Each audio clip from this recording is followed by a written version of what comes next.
Hi everyone, welcome back. In this video, I'll show you how to change the text size on your Samsung S25 Ultra. So you're not happy with the settings in the text size and you want to make it a bit more larger for accessibility reason, then let me show you how to do this. So first, go ahead and bring down the notification bar, tap on settings at the top right, scroll down until you see accessibility. Now from here, find vision enhancements. Scroll down until you see font size and style. Now this is what your text will look like.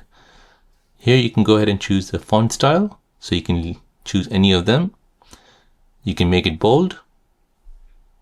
And down here, you can go ahead and change the size of that font. So drag it to the right and that'll make it bigger.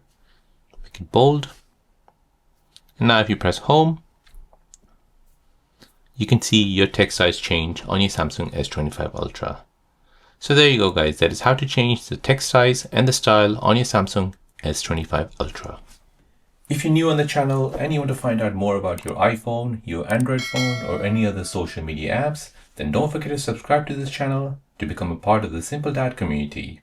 Hit the like button if you find this video useful.